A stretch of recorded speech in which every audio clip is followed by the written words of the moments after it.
परभणीमध्ये सभा मंडप कोसळून 8 ते 10 भाविक जखमी। परभणीमधील यशवाडीतील हनुमान मंदिर परिसरात दुर्घटना घडली।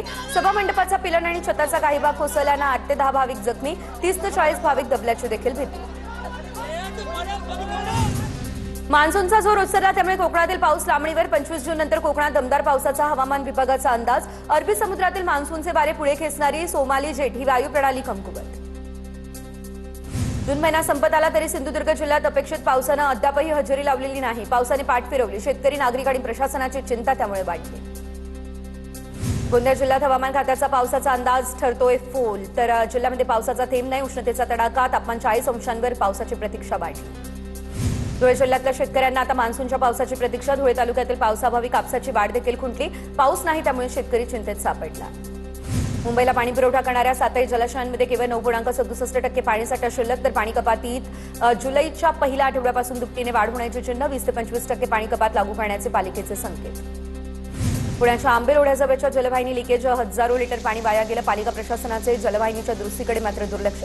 पुण्यात एकीकडे पाणी टंचाई, दुसरीकडे जलवाहिनीतून हजारो लिटर पाण्याची नासाडी। सध्या उपलब्ध पाणीसाठ्याचे काटेकोरपणे व्यवस्थापन करा, पुणे जिल्हाधिकाऱ्यांचे निर्देश। खडकवासला, पानशेत, परसगाव, टेमघर धरण समूहामध्ये 4.13 टीएमसी पाणी शिल्लक। पुणेकरांवर पाणी कपातीचे संकट। दररोज सुमारे 1450 टँकर फेऱ्यांद्वारे पाणी पुरवठा केला जात होता, मात्र ही संख्या आता वाढून 1665 फेऱ्यांपर्यंत पोहोचली। या संदर्भात येत्या 15 दिवसांमध्ये मोठा निर्णय होणार। पिंपरी चिंचवडमध्ये आजपासून 15% पाणी कपात लागू करण्याचा निर्णय। पवना धरणातील अत्यल्प पाणीसाठा लक्षात घेता पालिकेकडून निर्णय। पाण्याचा वापर काटकसरीने करावा, असं पालिकेचं आवाहन। कल्याण पश्चिमच्या उंबरडे परिसरामध्ये 25 ते 30 रहिवाशांना उलट्या, जुलाब आणि पोटदुखीचा त्रास। दूषित पाणी प्यायल्यामुळे हा प्रकार घडल्याची माहिती। बाधित रहिवाशांमध्ये लहान मुलं, महिला आणि ज्येष्ठ नागरिकांचाही समावेश। नंदुरबार शहराची तहान भागवणाऱ्या विरचक धरणामध्ये 50% पाणीसाठा शिल्लक। जून महिना संपत आला तरी देखील पाऊस झालेला नाहीये, त्यामुळे धरणातील पाणी पातळीमध्ये सातत्यानं घट। नंदुरबार महानगरपालिकेमध्ये 2 दिवस आड पाणी पुरवठा सुरू। वाशिम शहरासह जिल्ह्यामध्ये पाणी टंचाईचं संकट घडत, तर वाशिमला पाणी पुरवठा करणाऱ्या एकबुर्जी प्रकल्पामध्ये फक्त 11.50% पाणीसाठा शिल्लक। सोनल प्रकल्पाच्या 6.50% पाणीसाठा। नंदुरबार जिल्ह्यामध्ये पावसानं अद्यापही हजेरी लावलेली नाहीये। पाणी टंचाईचं संकट अधिक गडद झालंय। जिल्ह्यातील लघु आणि मध्यम प्रकल्पांतील पाणीसाठा झपाट्यानं कमी होतोय। जिल्ह्यातील धरणांमध्ये केवळ 40% इतका पाणीसाठा शिल्लक आहे। मान्सून दाखल झाला नाही, त्यामुळे ठिकठिकाणचे पाण्याचे स्रोत आटण्यास सुरुवात झाली आहे। पुण्याच्या भोर तालुक्यातून वाहणारा नीरा डावा कालवा पडला कोरडा ठाक। नीरा देवघर धरणामध्ये केवळ 8% पाणीसाठा शिल्लक। कालव्याचं आवर्तन देखील बंद। पलूस तालुक्यातली आमनापूर या ठिकाणी आता दूषित हिरवे पाणी दाखल। कृष्णाकाठच्या ग्रामस्थांचा आरोग्याचा प्रश्न। ऐरणीवर कृष्णाकाठच्या गावांवरती पुन्हा एकदा प्रदूषणाचं संकट। मोठ्या प्रमाणावर जलचर मृत्युमुखी पडण्याची देखील भीती व्यक्त। अहिल्यानगर जिल्ह्यामध्ये 161 गावांमधील 877 वाड्या वस्त्यांवरती टँकरने पाणी पुरवठा सुरू। पाणी साठवण्यासाठी गावागावामध्ये टाक्या उभारण्याचा नवा प्रयोग। पाऊस लांबल्यास टँकरची देखील संख्या वाढण्याची शक्यता। जिल्ह्यामध्ये जनावरांसाठी पुरेसा चारा उपलब्ध। राधाकृष्ण विखे पाटील यांची माहिती। जळगाव जामोद तालुक्यातील फत्तेपूर गावामध्ये भीषण पाणी टंचाई। पाण्यासाठी महिलांना भटकंती करण्याची वेळ। जून महिना अर्धा उलटला तरी पाऊस नाही। पाणी टंचाई आणखी भीषण होण्याचा अंदाज। चाळीसगाव, एमआयडीसी, भडगाव आणि पाचोऱ्याच्या पाणी पुरवठ्यासाठी गिरणा धरणातून 5वा आवर्तन सुरू। गिरणा धरणातून 2000 क्युसेकने पाण्याचा विसर्ग।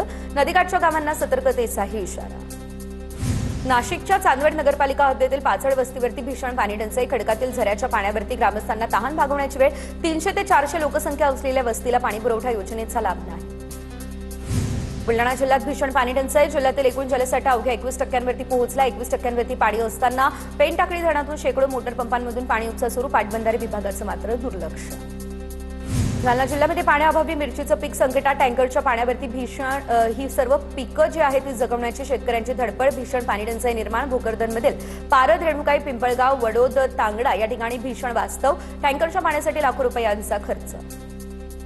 नाशिक शहरात आजपासून पाणी कपात लागू, तर नाशिक शहरामध्ये आज पाणी पुरवठा बंद राहणार। उद्या कमी दाबानं पाणी पुरवठा। गंगापूर, दारणा, मुकडे धरणामध्ये पाणीसाठा कमी पाण्यामुळे पाणी कपातीचा निर्णय घेतला।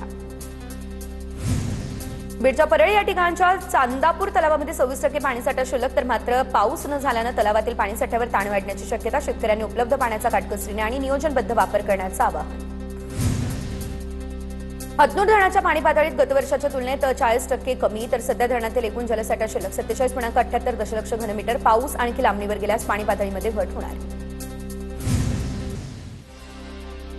वाशिममध्ये सोयाबीनच्या दरात घसरण, मात्र बियाणे चढ्या दरानं घेण्याची शेतकऱ्यांवर वेळ आली। खरीप हंगामामध्ये बियाणे महाग झाल्यानं शेतकरी हवालदिल। वाशिम जिल्ह्यामध्ये पेरणीपूर्व सोयाबीन बियाण्यांची उगवण क्षमता तपासण्याचं काम सुरू. कृषी विभाग आणि पाणी फाउंडेशनचा शेतकऱ्यांसाठी उपक्रम. दुबार पेरणीचं संकट टाळण्यासाठी शेतकऱ्यांना मार्गदर्शन. जळगावच्या जामनेरमधील पहुरशेरी या भागांमध्ये पाण्याअभावी केळी याशिवाय पपईच्या बागा सुकल्या. जलाशय कोरडे पडले त्यामुळे शेतांमधल्या विहिरींनीही तळ गाठला. जलस्रोत कोरडे पडले त्यामुळे शेतकऱ्यांसमोर पाण्याची अडचण निर्माण. वर्धा जिल्हा केळी उत्पादक संघाचं जिल्हाधिकाऱ्यांना निवेदन. केळी पिकाचं पीक विम्यामध्ये समावेश करण्याची मागणी. केळीच्या दरातील तफावतीची उच्चस्तरीय चौकशी करावी. केळी उत्पादक संघाचं जिल्हाधिकाऱ्यांना यासंदर्भातलं निवेदन. मान्सूनच्या विलंबामुळे आता मराठवाड्याला खरीप पेरण्या रखडलेल्या आहेत, तर शेतकरी पावसाच्या प्रतीक्षेत आहेत. 100 मिलीमीटर पाऊस झाल्यानंतरच पेरण्या करण्याचं कृषी विभागाचं आवाहन. जळगाव जिल्ह्यात पुरेसा पाऊस नसताना 54,845 हेक्टरवर कापसाची पेरणी. पाऊस लांबला त्यामुळे दुबार पेरणीचं संकट निर्माण होण्याची भीती. एरंडोल तालुक्यामध्ये सर्वाधिक 9,000 हेक्टरवरती कापसाची लागवड. पीक नोंदणी प्रक्रिया अॅग्रिस्टॅक योजनेशी जोडली. नंदुरबार जिल्ह्यातील शेतकऱ्यांची ई पीक पाहणी महिला बचत गटाच्या सहकार्यानं करणार. बीडच्या पाटोदा तालुक्यातील येवलवाडी या ठिकाणी 200 विहिरी बोगस झाल्याच्या तक्रारीनंतर चौकशी सुरू. चौकशी समिती गावात दाखल होतात. सरपंच ग्रामरोजगार सेवक मात्र गायब. त्याच्या कुंडाणे वरखेडीमध्ये विद्यार्थ्यांकडून धोंडी पाणी दे असं म्हणत फेरी. डोक्यावरती कलश घेऊन घरोघरी पाणी मागून पावसासाठी करण्यात आली प्रार्थना. पाऊस लांबल्यानं शेतकऱ्यांवरती दुबार पेरणीचं ओढावलं संकट. सिंधुदुर्ग जिल्ह्यात अद्यापही समाधानकारक पाऊस पडलेला नाही. शेतकरी चिंतेत आहे. तळागाव खानवाडीमध्ये ग्रामस्थांकडून होळी घालून पावसाला बोलवण्याची प्रथा आहे. पाऊस केव्हा बरसणार याकडे शेतकऱ्यांचं लक्ष लागलंय. गडचिरोलीच्या अहिरे शिरोंच्या तालुक्यातील 52 गावं 12 तास अंधारामध्ये 10 दिवसांमध्ये दुसऱ्यांदा विद्युत पुरवठा खंडित झाल्यानं नागरिकांमध्ये विद्युत विभागाविरोधात आक्रोश. लातूरमध्ये उद्या 24 केंद्रांवरती नीटची परीक्षा, तर 14,000 विद्यार्थी नीटची परीक्षा देणार. पोलिसांचा मोठा बंदोबस्त. नीट परीक्षेसाठी तैनात. अधिकाऱ्यांची परीक्षा केंद्रावरती भेट घेऊन पाहणी. भाजपचे आमदार राणा जगजितसिंह पाटलांच्या घराबाहेरील पोलीस बंदोबस्त वाढवला. पवनराजे निंबाळकर हत्याकांड प्रकरणातील आरोपींची निर्दोष मुक्तता. राणा जगजितसिंह पाटलांचे वडील पद्मसिंह पाटलांसह सर्व 9 आरोपींना दोषमुक्तता. जळगावच्या चोपडा नगर परिषदेतील पाणीपुरवठा विभागाच्या समोरच भाजपा नगरसेवकाचं नागरिकांसह ठिय्या आंदोलन सुरू. प्रभाग क्रमांक 9 मध्ये पाईपलाईन फुटली आहे. हजारो लिटर पाणी वाया जाते. नगर परिषदेकडून दुर्लक्ष होत आहे. त्यामुळे नगरसेवक नरेंद्र पाटील हे आक्रमक.